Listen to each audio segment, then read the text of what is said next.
Good morning, students. Myself, Professor Uday Patel. Today we study about Class C chopper. Okay. Now, wait a minute. Chopper का meaning होता है DC to DC converter. Okay. उसके अंदर हमने जो भी class A B जो दो चॉपर थे, ओके, वो हमने ऑलरेडी स्टडी कर लिए हैं। ये आपका क्लास सी चॉपर है। ओके। क्लास सी चॉपर में आपका क्या आएगा कि जो भी आपका मेनली मशीन होगा या जो भी आपका मेनली सिस्टम होगा वो दो क्वाड्रेंट में आपका ऑपरेट हो सकता है। सो आप ये बोल सकते हो कि क्लास ए चॉपर जो भी आपका फर्स्ट क्वाड्रेंट में ऑपरेट होता था, क्लास बी चॉपर जो आपका सेकेंड क्वाड्रेंट में ही ऑपरेट होता था, तो आपका क्लास सी चॉपर जो भी होगा it is combination of both class A and class B chopper. यानी कि ये जो भी आपका है क्लास सी चॉपर, ये आपका क्लास ए और क्लास बी चॉपर का कॉम्बिनेशन है ना। बात आती है कि यहाँ पे जो भी आपका दो क्वाड्रेंट है वो कौन कौन सा है। ये आपका फर्स्ट क्वाड्रेंट आप बोल सकते हो, ये आपका सेकंड क्वाड्रेंट आप बोल सकते हो। ये जो भी आपका है क्लासिक चॉपर वो फॉरवर्ड मोटरिंग के अंदर भी आपका ऑपरेट होता है और फॉरवर्ड रीजनरेशन के अंदर भी आपका ऑपरेट होता है। ओके। उसको आप इसको आप रेक्टिफाइंग ऑपरेशन भी आप बोल सकते हो, इसको आप इन्वर्टिंग ऑपरेशन भी बोल सकते हो। आपका आउटपुट वोल्टेज जो भी होगा वो ऑलवेज पॉजिटिव होगा। जो भी आपका आउटपुट करंट होगा वो पॉजिटिव एंड नेगेटिव हो सकता है। यानी कि जो भी आपका एनर्जी होगा वो सोर्स टू लोड आपका जा रहा है, एज वेल एज आपका लोड टू सोर्स के लिए भी आपका करंट आपका रिवर्स डायरेक्शन में आपका फ्लो कर रहा है। इसलिए यहाँ पे जो भी आपका करंट होगा आपको यहाँ पे नेगेटिव में मिलता है। ये ऑलरेडी हमने डिस्कशन कर लिया था। फॉरवर्ड मोटरिंग किसे आप बोलते हो, फॉरवर्ड रीजनरेशन किसे आप बोलते हो, वो ऑलरेडी आपका क्लास ए और क्लास बी चॉपर के अंदर ऑलरेडी डिस्कशन हो चुका है। सिर्फ यहाँ पे ये ध्यान में रखना है कि क्लास ए चॉपर जो भी होता है, ओके, वो क्लास ए चॉपर और क्लास बी चॉपर का कॉम्बिनेशन है ना।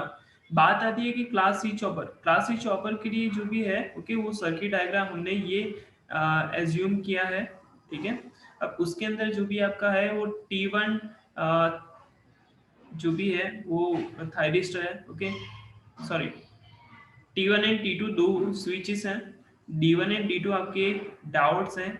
Inductor L, resistor R, EB back EMF. Okay, यानी किसी मशीन के लिए जो भी आपका बैक ईएमएफ है वो यहाँ पे EB यहाँ पे डिनोट किया गया है। I0 आपका आउटपुट करंट होगा, V0 आउट का आउटपुट वोल्टेज होगा। Now, अब इसका ऑपरेशन हम देख लेते हैं। ऑपरेशन के लिए जो भी आपका है फर्स्ट मोड जो भी आप बोलते हो which is forward motoring mode. Okay. यानी यहाँ पे आपको क्या मिलेगा कि जो भी आपका output voltage and output current होगा, ओके, वो दोनों के दोनों आपके क्या मिलेंगे, पॉजिटिव मिलेंगे। देखते हैं कैसे। यहाँ से आपका करंट फ्लो करता है, ओके, V0। एक बात बोलना भूल गया कि जब आपका T1, सॉरी, जो आपका T1 स्विच है और D2 जो भी है वो दोनों आपके पॉजिटिव के लिए, आपके वैल्यूज के लिए आपके यूज होंगे। यानी कि अगर आपका वोल्टेज एंड करंट जो भी है वो पॉजिटिव आता है तो T1 एंड D2 के थ्रू ही आपका होगा। रिमेनिंग जो भी एलिमेंट है D1 and T2, okay, which is represented for negative values, वो हमें मेन जो भी आपके ऑपरेशन होंगे उसमें वो आपको पता चल जाएगा। यहाँ पे आपका क्या हो रहा है कि जो भी आपका T1 है उसको हमने गेट पास दे दिया है। ओके, यहाँ पे हमने कंट्रोलिंग सिग्नल दे दिया है तो T1 आपका ऑन हो जाएगा। तो करंट T1 के थ्रू आगे आपका जाएगा, इंडक्टर में गया, रेजिस्टर में गया, EB में गया। Wait minute. ओके। तो ये हम पढ़ रहे थे कि जो भी आपका मेनली फर्स्ट मोड होगा वो आपका फॉरवर्ड मोटरिंग मोड होगा, जिसके अंदर आपका V0 और I0 आपका क्या होगा, पॉजिटिव होगा। T1 के थ्रू आपका करंट जो भी आपका फ्लो कर रहा है, ठीक, वो कहाँ कहाँ पे आपका फ्लो करेगा। पहले तो आपका सप्लाई वोल्टेज से जो भी आपका करंट निकलता है वो मेनली आपका T1 स्विच से लेके मेनली इंडक्टर एल से आपका रेजिस्टर में आपका जाएगा। ओके, वहां से आपका बैक की जो भी आपका वोल्टेज है वहां के थ्रू आपका अगेन VS तक पहुंच, यानी क्लोज लूप पाथ यहाँ पे आपका फ्लो हो रहा है। ओके। अब बात होती है कि जो भी आपका I0 करंट है ना, ओके, वो आपके रेफरेंस पोलैरिटी या रेफरेंस फ्लो की डायरेक्शन में ही है। देखो यहाँ पे आपका रेफरेंस जो भी डायरेक्शन है वो ये है। ओके। और V0 का जो भी यहाँ पे डायरेक्शन आपको मिल रहा है, वो यहाँ पे ये मिल रहा है। ठीक है। तो ये दोनों के दोनों उसी डायरेक्शन में करंट भी फ्लो कर रहा है और आपका यहाँ पे जो भी V0 आउटपुट वोल्टेज मिलेगा वो भी उसमें ही आपका मिल रहा है, ओके? उसी पोलैरिटी में। तो आपका दोनों का दोनों जो भी होगा वो आईसी एंड वीजो दोनों पॉजिटिव होगा। यानी ये फर्स्ट मोड तो आपको पता चल गया होगा। सेकंड मोड के अंदर आपका क्या हो रहा है कि जो भी आपका स्विच है उसको हम क्लोज करवा रहे हैं, ओके? वो ओपन हो जाएगा, ओके सॉरी, ऑफ हम करवा रहे हैं सो वो ओपन हो जाएगा। तो करंट अब फ्लो कहाँ से करेगा? इंडक्टर के अंदर जो भी आपके एनर्जी बचा, ओके, एनर्जी स्टोर हुआ, वो आपका कहाँ से फ्लो करेगा? आपका मेनली ईबी रेजिस्टर और D2 के थ्रू आपका फ्लो करेगा। बट बात ये है कि यहाँ पे जो भी आपका V0 वोल्टेज आपको मिलना चाहिए था, वो यहाँ पे आपको क्या मिलेगा? 0 मिलेगा, ओके? और जो भी आपका डायोड है, वो फ्रीव्हीलिंग डायोड के तरह आपका वर्क करेगा, ओके? नाउ अब थर्ड मोड की बात करते हैं, ओके? ये जो वाला जो भी मोड है, तो उसको आप क्या बोल सकते हो? फॉरवर्ड मोटरिंग और रेक्टिफाइंग ऑपरेशन, क्योंकि ये रेक्टिफाई की तरह वर्क कर रहा है ना, इसीलिए। थर्ड जो भी आपका मोड है which is called as forward regenerative braking, okay? अब उसके अंदर आपका क्या हो रहा है कि जो भी आपका main T2 contacts I0, okay, is negative, EB supplies the energy to the inductance V0 is 0, okay?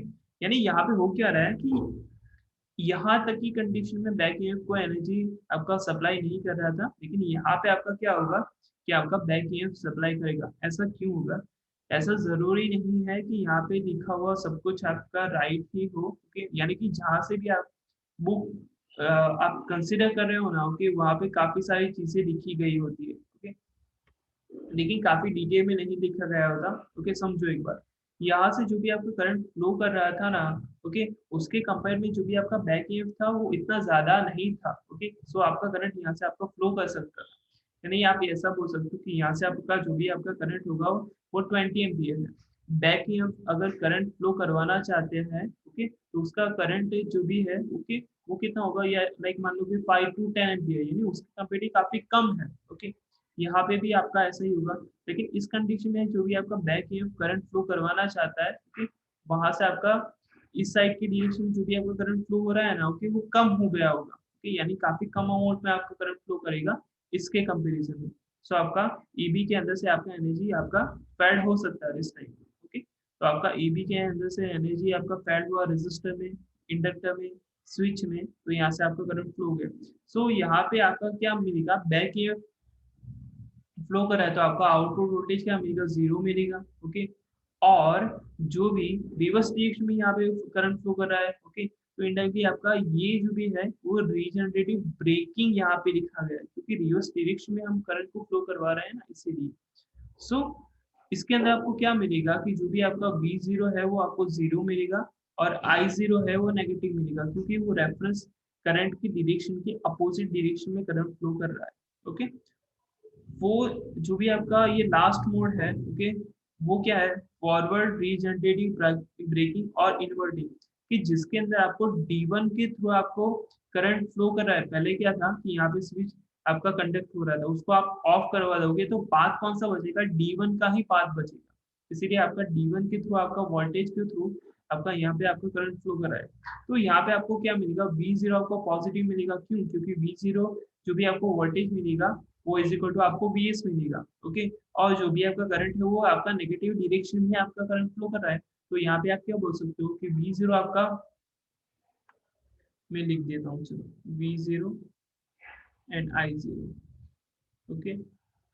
पहले क्या था कि V0 जो भी होगा वो पॉजिटिव मिलेगा, यहाँ पे आपका पॉजिटिव मिलेगा करंट की, ओके? यहाँ पे आपको क्या मिलेगा कि V0 जो भी होगा वो 0 मिलेगा, ओके? करंट जो भी है वो आपका पॉजिटिव मिलेगा, ओके? अब इस कंडीशन में क्या हो रहा है कि जो भी मेनली क्या बोलते हैं, V0 है वो आपको 0 मिल रहा है, ओके? और I0 है वो आपका नेगेटिव मिल रहा है, ओके? यहाँ पे आपका I0 क्या मिल रहा है? नेगेटिव मिल रहा है, लेकिन आपका V0 जो भी है वो आपका क्या मिलेगा? पॉजिटिव ही मिलेगा, ओके? यानी इस तरह आपको कुछ ना कुछ वोल्टेज एंड करंट मिल रहे हैं, जिसकी वजह से आप क्या बोल सकते हो कि जो भी आपका मेनली क्लास सी चॉपर है वो आपका किसके अंदर आपका ऑपरेट हो रहा है?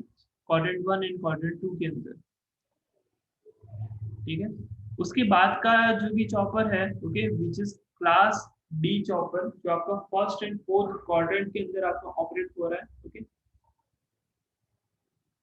आप नॉर्मली जो मैथमेटिक्स में हम लेते थे, ओके, लाइक ये जो भी आपको डिनोट किया गया है क्वाड्रेंट वन एंड क्वाड्रेंट यहाँ पे टू लिखा गया है, उसको भी आप कंसिडर कर सकते हो। लाइक मैंने इसीलिए क्वाड्रेंट फोर बोला है क्योंकि हम मैथमेटिक्स के अंदर हम क्या करते थे कि इस तरह क्वाड्रेंट को काउंट करते थे। ये आपका क्वाड्रेंट वन हो गया, टू हो गया, थ्री हो गया और फोर हो गया। ठीक है, कोई, ये आप कंसिडर कर लो। ओके, ये जो भी है क्लास डी चॉपर, यहाँ पे आपका वी जीरो आपको पॉजिटिव मिलेगा, वी जीरो नेगेटिव मिलेगा और आई जीरो ऑलवेज आपका पॉजिटिव मिलेगा।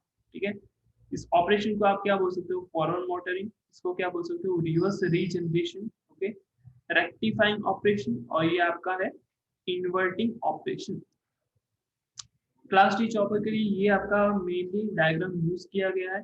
T1 is switch, T2 is switch, D1 and D2 is diode। Okay, inductor, resistor और एंड ई, यानी कि आपका आर एंड ई, यहाँ पे आपको लोड कंसीडर किया गया है, which is sorry voltage across this load is we zero, okay, and current is I zero. इसका ऑपरेशन देख लेते हैं। ओके, अब फर्स्ट क्वाड्रेंट के अंदर आपका क्या हो रहा है कि इक्विवेलेंट सर्किट ये दिखाई गई है। यहाँ पे आपका क्या होगा कि जो भी आपका सप्लाई करंट होगा वो T1 के थ्रू, लोड के थ्रू, आपका T2 के थ्रू आपका यहाँ पे हो रहा है। ओके, यानी इसको आप क्या बोल सकते हो, फॉरवर्ड या मोटरिंग या रेक्टिफाइंग ऑपरेशन आप बोल सकते हो, कि जिसके अंदर आपका क्या हो रहा है, करंट फॉरवर्ड डायरेक्शन में ही आपको फ्लो कर रहा है। सो आपका जो भी V जीरो होगा वो आपको फॉरवर्ड ही डायरेक्शन में आपको मिलेगा। अब यहाँ पे तो क्या है कि आपका मेनली इंडक्टर हो सॉरी इंडक्टर जो भी है, ओके, वो अपना एनर्जी स्टोर करेगा, उसके बाद वो डिस्ट्रीब्यूट करेगा। पहले डिस्क्रिप्शन पढ़ लेते हैं। I zero is maintained in the same direction by inductance voltage L di zero upon dt, diode D1 and D2 are forward bias and conduct। Okay, कहने की बात ये है कि जब भी आपका इंडक्टर, कभी भी कोई भी सर्किट के अंदर जो भी आपका इंडक्टर होता है ना, वो पहले चार्ज होता है जिस डायरेक्शन में, उसी डायरेक्शन में वो डिस्चार्ज भी होता है। Okay, always remember that. So आप क्या बोल सकते हो कि जो भी आपका करंट का डायरेक्शन ये था, ओके, तो उसके बाद भी जो भी आपका डिस्चार्ज होता है उस टाइम की कंडीशन में भी आपका करंट का डायरेक्शन वही रहता है। लेकिन उस टाइम की कंडीशन में अगर आप देखने के लिए चाहते हो ना, तो पाथ D1 एंड D2 वाला ही बचता है। ओके, इसलिए यहाँ पे आपका जो भी करंट होता है वो आपका D1 के थ्रू, आपका वोल्टेज के थ्रू, आपका D2 के थ्रू यहाँ पे आपको फ्लो कर रहा है। ठीक है, सो इस जो भी मोड है, ये जो भी ऑपरेशन है उसको आप क्या बोलते हो, इन्वर्टिंग ऑपरेशन या रिवर्स रीजनरेटिंग वर्किंग ऑपरेशन आप इसको बोल सकते हो। ओके, अब लास्ट है आपका क्लास ई चॉपर, जो सभी क्वाड्रेंट में आपका ऑपरेट करेगा। वी जीरो आपको पॉजिटिव में मिलेगा, नेगेटिव भी मिलेगा, और जो भी आपका करंट होगा वो पॉजिटिव में भी मिलेगा, नेगेटिव में भी मिलेगा। ये है फॉरवर्ड मोटरिंग, ये है रिवर्स मोटरिंग, ये है फॉरवर्ड रीजनरेशन और ये है रिवर्स रीजनरेशन। इस तरह आप याद रख सकते हैं। इसके लिए यहाँ पे फोर क्वाड्रेंट चॉपर के लिए ये सर्किट दी गई है। टोटल चार स्विच है, ओके, चार डायोड है और आपका आरएलई लोड, और जो भी आपका है सप्लाई वोल्टेज वो DC voltage. First mode, okay, ये आपको देखा हुआ लग रहा होगा क्योंकि सेम ही आपका है। ओके, T1 एंड T2 आपका जो भी स्विच है वो आपका ऑन हो रहा है। ओके, फॉरवर्ड डायरेक्शन में करंट फ्लो कर रहा है, V जीरो आपको फॉरवर्ड डायरेक्शन में पॉजिटिव मिलेगा। ओके, यानी ये फॉरवर्ड मोटरिंग ऑपरेशन किया। सेकेंड है कि फॉरवर्ड मोटरिंग ही ऑपरेशन यहाँ पे है। ओके, इन दैट आपका T1 is turning of, T1 को हमने क्या दे दिया, ऑफ करने का सिग्नल दे दिया, और हमने, अगर आप थाइस्टो यूज करते हो तो कम्यूटेशन सर्किट आपको यूज करनी पड़ेगी T1 को ऑफ करवाने के लिए। But T2 conducts, hence I0 flows through T2। Okay, आपका जो भी करंट है वो T2 के थ्रू फ्लो कर रहा है। Okay, and D4 load current, sorry, T2 and D4, T2 and D4 के थ्रू आपका लोड करंट आपका यहाँ पे सर्कुलेट हो रहा है। Okay, load inductor induces the voltage as shown in prevailing action take place। Okay, यानी सेम ही आपका जो हमने अभी जस्ट जितने भी ऑपरेशन देखे ना, ओके, उसका ही रिपीटेशन यहाँ पे आपको देखने के लिए मिलेगा, क्योंकि ऑलरेडी कोई कोई आपके मान लो कि पहले के क्वाड्रेंट में हमने ऑपरेशन देखा होगा, सेकंड क्वाड्रेंट में ऑपरेशन देखा होगा, थर्ड क्वाड्रेंट में ऑपरेशन देखा होगा, ऐसे ही आपके ऑपरेशन यहाँ पे रिपीट होंगे। ओके, तो यहाँ पे तो क्या है कि पहले आपका T1 और T2 ऑन हो रहा था, तो भी आपका I0 एंड V0 आपको पॉजिटिव मिल रहा था। यहाँ पे भी आपका क्या हो रहा है कि जो भी आपका I0 फॉरवर्ड डायरेक्शन में ही आपका फ्लो कर रहा है, but by T2 and T4। Okay, ये दोनों के थ्रू आपका फ्लो कर रहा है। ओके, उसके बाद है कि आपका क्वाड्रेंट नंबर आपका 4। Okay, inverting operation. Okay, inverting operation I0 is positive, V0 is negative. Okay, यहाँ पे आपका क्या हो रहा है कि जो भी आपका इंडक्टर होगा वो अपना एनर्जी डिस्ट्रीब्यूट करेगा by D3, D4 and Vs। Okay, इसीलिए जो भी आपका है, ओके, वो आपको I0 पॉजिटिव मिलेगा और V0 आपको नेगेटिव मिलेगा। ओके, उसके बाद है कि third number rectifying operation, motor rotates in opposite direction. Okay, अभी हो क्या रहा है वो समझो कि जो भी आपका मेनली सप्लाई वोल्टेज है, ओके, वो हम दे रहे हैं, लेकिन उस टाइम की कंडीशन में हम T3 एंड T4 को हम ऑन करवा रहे हैं। अब रेफरेंस पोलैरिटी क्या बोलती है कि जो भी आपका करंट का रिएक्शन है वो इस तरह आपका आना चाहिए, लेकिन करंट किस रिएक्शन में आपका फ्लो कर रहा है, उसकी उल्टी डायरेक्शन, इसलिए जो भी आपका मोटर है वो अपोजिट डायरेक्शन में आपका रोटेट होगा। ओके, उसके बाद है कि यानी कि करंट का जो भी क्या बोलते हैं करंट एंड वोल्टेज होगा वो दोनों का दोनों आपको क्या मिलेगा, नेगेटिव में ही मिलेगा। उसके बाद है कि जो भी आपका क्या बोलते हैं free wheeling operation, motor rotates in same direction. Okay, यानी कि यहाँ पे जो भी आपका लाइक मान लो कि यहाँ पे इस डायरेक्शन में करंट फ्लो हो रहा था, तो उसी डायरेक्शन में आपका इंडक्टर अपना एनर्जी डिस्चार्ज करेगा, बट D2 एंड T4 के यूज से। ओके, इसलिए जो भी आपका मेनली क्या है कि यहाँ पे जो भी आपका करंट का डायरेक्शन होगा वो तो आपको नेगेटिव में मिलेगा। ओके, उसके बाद है कि second inverting operation I0 negative, V0 is positive. Okay, अब इस कंडीशन में भी आपको करंट क्या मिल रहा है, नेगेटिव ही मिल रहा है। ओके, इस कंडीशन में भी आपको क्या मिल रहा है, नेगेटिव ही मिल रहा है। बस जो एलिमेंट्स हम यूज कर रहे हैं T1 to T4 and D1 to D4, उसके अंदर जो भी आपके एलिमेंट्स ऑन होने की कॉम्बिनेशन है वो चेंज हो रहा है धीरे धीरे। अभी इस कंडीशन में क्या हुआ कि I0 जो भी आपका करंट है, ओके, वो जो भी आपका इंडक्टर के अंदर स्टोर हुआ था, ओके, वो D1 के थ्रू आपका डिस्चार्ज होगा Vs के थ्रू और D2 के थ्रू। उस कंडीशन में आपका क्या रहेगा कि I0 जो भी आपको मिलेगा वो नेगेटिव में मिलेगा और V0 जो भी होगा वो भी आपको नेगेटिव, सॉरी, V0 जो भी होगा वो आपको पॉजिटिव में मिलेगा। तो ये थे कुछ डिफरेंट डिफरेंट टाइप्स ऑफ आपके क्लास ABCD चॉपर्स के जो हमने आज डिस्कशन किए। अब उसकी कुछ एप्लीकेशंस हैं चॉपर की कि DC motor drives when DC supplies available. Okay, तो आपके लिए उसके लिए आपको क्या करना पड़ेगा, आपको चॉपर यूज करना पड़ेगा। बैटरी ऑपरेटेड व्हीकल्स, यानी बैटरी ऑपरेटेड व्हीकल्स के लिए आपका चॉपर यूज होता है। Switch mode power supply, okay, यानी कि स्विच मोड पावर सप्लाई की जो भी एप्लीकेशंस होती हैं उसके लिए आपका क्या यूज होगा, आपका चॉपर यूज होगा। उसके बाद और दूसरे भी काफी सारे उसके एप्लीकेशंस होते हैं, like battery changes where uncontrolled rectifier give the DC to chopper. Okay, traction drive use four quadrant chopper for energy saving, यानी कि ट्रैक्शन सिस्टम यानी आपका ट्रेन सिस्टम। ओके, उसके अंदर जो भी आपका मेनली स्पीड को कंट्रोल करवाने के लिए ट्रैक्शन ड्राइव सिस्टम जो भी यूज होता है, तो उसमें फोर क्वाड्रेंट चॉपर यूज होता है। Okay, lighting and lamp controls are also prefer choppers. Okay, यानी कि लाइटिंग और लैम्प कंट्रोल के लिए जो भी आपके चॉपर यूज होते हैं वो ये सारे चॉपर्स आपके यूज होंगे। ठीक है, तो ये मेन हमारा जो भी चैप्टर था वो यहाँ पे आपका कंप्लीट हो रहा है। ठीक है, ये डिफरेंट डिफरेंट टाइप्स ऑफ आपके चॉपर के एप्लीकेशन थे। ओके, और एज वेल एज हमने जो भी अभी तक पढ़ा वो आपके types of multi coordinate operation of DC to DC converter से। The main types are A, B, C, D, E class choppers. Okay, तो ये हमने पढ़ा। okay, इस चैप्टर के अंदर हमने क्या पढ़ा है कि buck converter, boost converter, buck boost converter, flyback converter, forward converter, multi coordinate operation, काफी सारी चीजें जो डीसी टू डीसी कन्वर्टर्स के अंदर आती है वो हमने पढ़ रखी है। ओके, आई होप कि आपको जो भी मैंने समझाया वो आपको पता चल गया होगा। ओके, अगर आपको कुछ डाउट है तो आप कमेंट बॉक्स में लिख सकते हो। ठीक है, थैंक यू सो मच।